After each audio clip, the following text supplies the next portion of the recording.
আসসালামু আলাইকুম। আজকে খুব মজাদার একটা ডাল রান্না করব। ভাবলাম রেসিপিটা আপনাদের সাথে শেয়ার করে ফেলি।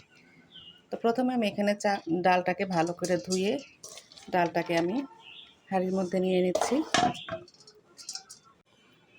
ডালের মধ্যে এরপরে আমি কিছু কাঁচা পেঁয়াজ আর রসুন কুচি দিয়ে দিব।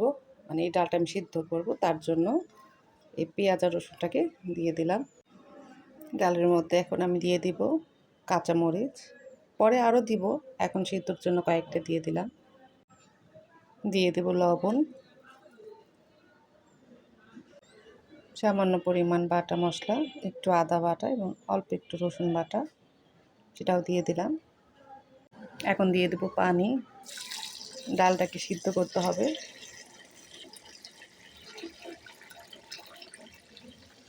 ডালটা সিদ্ধ হয়ে এই পানিতেই যাতে রান্না হয়ে যায় সেই অনুযায়ী পানিটা দিয়ে দিলাম। সব কিছু একটু মিশিয়ে দেব, একটু হালকা নাড়াচাড়া করে দিচ্ছি।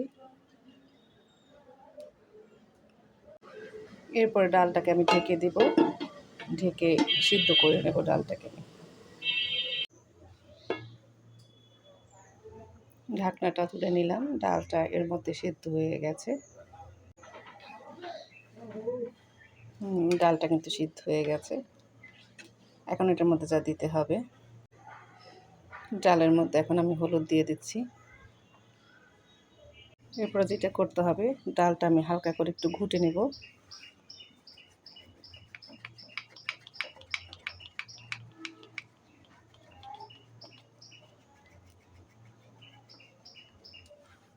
আমরা আসলে পাতলা ডাল যেভাবে ঘুটি ওইভাবে না, একটু ছাড়া ছাড়া ভাব থাকে, এমনভাবে ঘুটে নিলেই হবে।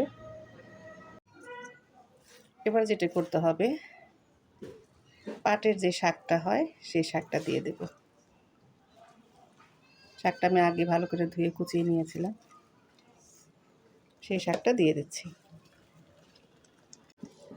একটু নাড়াচাড়া করে দিব। এখন এই ডালের মধ্যে আমি আরও কয়েকটা কাঁচামরিচ দিয়ে দেব। সেদ্ধর সময় কয়েকটা দিয়েছিলাম আর এখন কয়েকটা দিয়ে দিলাম। আবারও একটু ঢেকে দিব যাতে করে শাকটা সিদ্ধ হয়ে যায়। ঢাকনাটা তুলে নিয়েছি। আমার ডাল আর শাক দুটি সিদ্ধ হয়ে গেছে।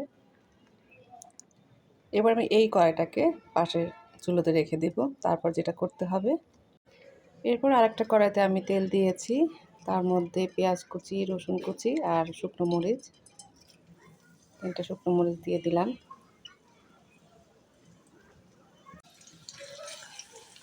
এখন এই পেঁয়াজটাকে একটু ভাজা ভাজা করে নেব, একটু বেরেস্তা করে নেব আর কি।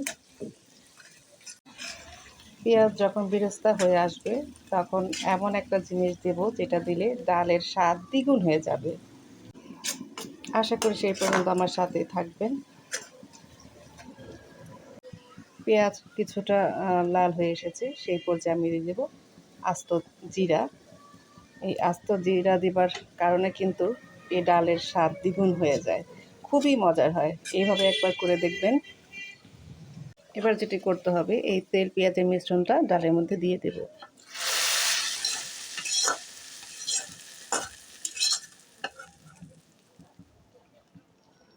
দিয়ে ভালো করে নেড়ে চেড়ে নেব। আর 2 মিনিটের মতো আমি এটা রান্না করে নেব। এই হালকা পানিটা যখন টেনে যাবে তখনই বন্ধ করে দেব। কি সুন্দর হলো না আমার আজকে ডাল রান্নাটা! এটা দিয়ে পেট ভরে ভাত খাওয়া যাবে। 1 প্লেট ভাত আপনি অনায়াসে খেয়ে নিতে পারবেন। আজ এই পর্যন্তই। আল্লাহ হাফেজ।